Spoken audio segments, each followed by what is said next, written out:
You know, obviously this spring it just beat AJ because he's on campus.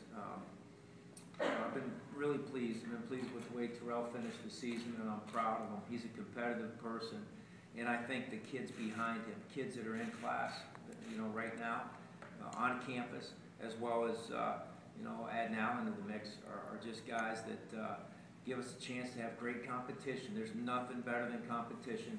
Plus the fact, when I was at Northern Illinois many years ago, we started a fifth-string quarterback for 7 games due to injuries. And I just don't think you can ever have enough of those guys. What was it like in the houses, in the living rooms, and the kitchen tables? How were you and your staff received? Because we all know, you know, Syracuse had a little bit of a lull there. Now you're coming back. Yeah.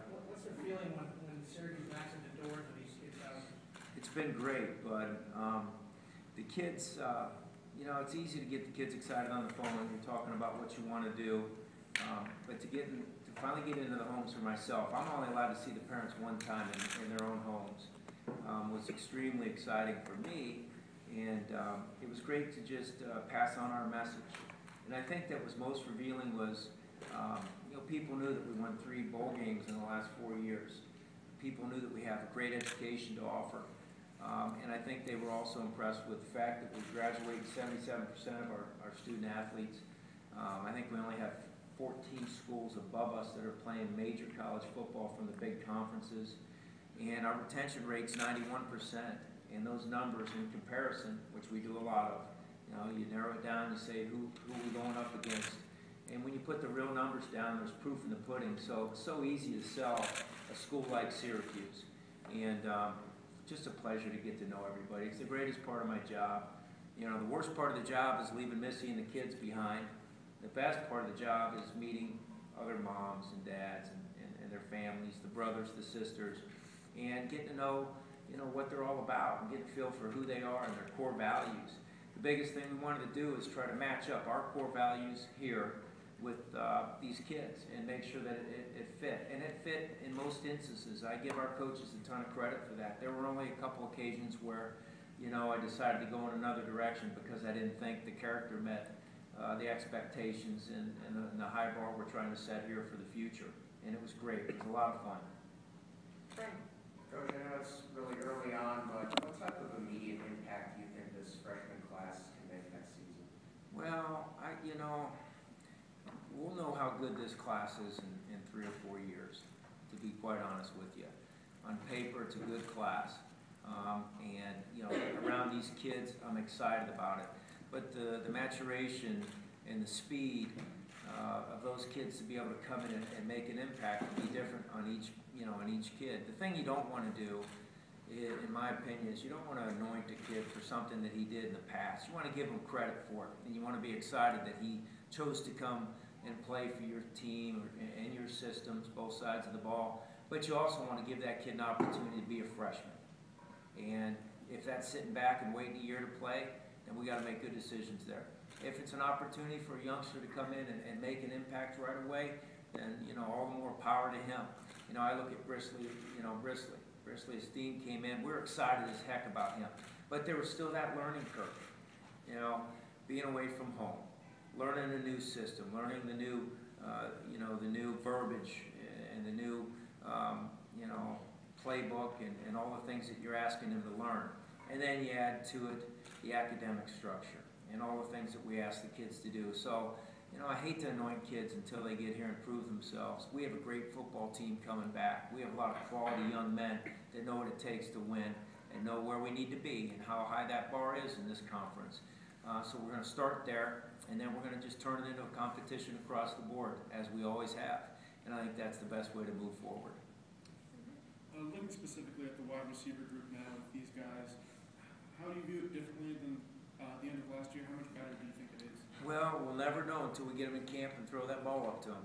You know, I think on paper they look good, and I'm excited about, you know, all those kids that we signed, you know, including Corey. I think we have dynamic players that fit right into what we want to get to. So it'll be great competition. How does that group compare to the past group of wide receivers you brought in these last few years? Wouldn't be fair to say until we get them on the football field. Okay. You You guys had a lot of success in and around Chicago. Can you talk about how you were able to do that? Yeah, you know, we targeted about 6 or 7 kids in the state of New York that we really wanted. And we got those offers out to the New York kids early, and we hit them hard. And we came away with 2 commitments out of New York. To be quite honest with you, I would have loved to get all 7 of those kids that we targeted. We're still fighting that fight to keep the kids at home. And all we can do is continue to improve our product and hope that that helps us keep those kids at home. You know, I got stuck in Atlanta for 2 days, and I just felt handcuffed. And I sat up there and I told Missy, boy, if we could have kept the kids that we wanted in state at home early, I'd never be in Atlanta right now. So you adjust to the elements. There's plenty of good football players everywhere. The goal is to try to keep our kids at home. We haven't been able to do that to the level that we want to, losing to the Floridas, Clemson last year, Notre Dame this year, lost to Pitt. That's the reality of it, you know, and some of those were circumstantial with regards to who we had on our roster. And those kids said, well, maybe it's not for me, I can play earlier at this place.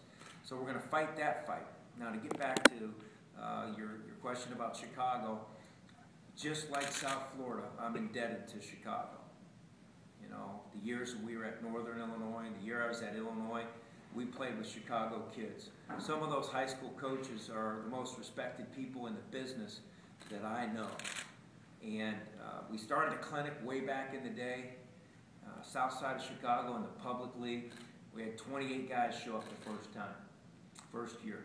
Then it was 35, then it was 150, then it was 200, then it was 300 and 300. And those coaches remember those days. And most importantly, they remember how Coach Novak, under the leadership of Joe Novak at Northern Illinois, and the rest of us that were assistant coaches, how we took care of those kids and how we made sure that they graduated and how we made sure we did right by them.